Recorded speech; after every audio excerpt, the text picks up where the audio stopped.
अशा श्रेष्ठ मनुष्य जन्मामध्ये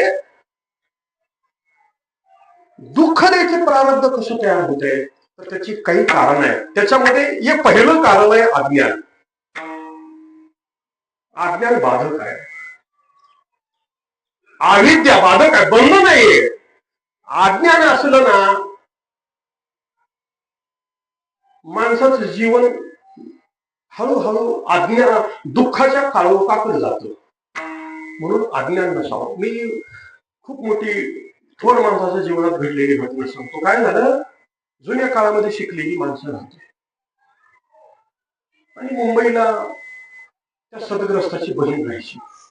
त्यांनी बहिणीचं पत्र आलं आणि पत्र आलं की वाचण्यासाठी त्यामुळे गावामध्ये एक देवबापा होते. तेवढा एकच माणूस शिकलेला गावात, दुसरं कोणाला वाचता येत नसायचं. देवबापाकडे जायचं, पत्र वाचून घ्यायचं. असं एक दोन वेळा झालं. एक दिवस पत्र आलं आणि ते सदग्रस्त देवबापाकडे गेले. देवा, पत्र आलंय, वाचून दाखवा, सकाळची वेळ आहे. देवबापांनी आंघोळीला कपडे काढले होते. ते म्हणाले, वाचतो, बघू पत्र, बघू. पत्र बघितलं, उलटा पालता करून सगळं देवानी नजर टाकली आणि सांगितलं, इथं लाकडं टाकलेलं ते जळण फोडून दे. आधी तेवढं जळण फोड, मी तेवढं आंघोळ करतो पुन्हा. त्या सदग्रस्ताला जळण फोड. त्याच्यासोबत एक लहान मुलगा आलेला, तो बघू लागला, पिताजी जळण फोडत आहेत. कशासाठी? पत्र वाचून दाखवण्यासाठी. समोर आणलेली लाकडं सगळी तोडून झाल्यानंतर जळण फोडलं सगळं.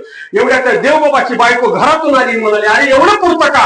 अजून तिकडे लाकडं पडले, ते आण आणि तेही फोडले. एक पारख गेली जळण फोडण्यामध्ये. माणूस घामून झाला.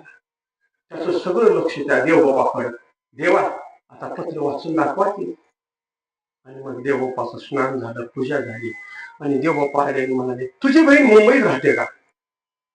होय महाराज, माझी बहीण मुंबईत राहते. अरे, ती तुझी बहीण वारली म्हणून पत्र आलंय.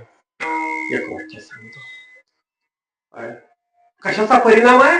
आमचं अज्ञान आम्हाला दुःख देतं. ते लहान मूल होतं, त्याच्या मनावर विपरीती झाली. अज्ञान किती घातक आहे.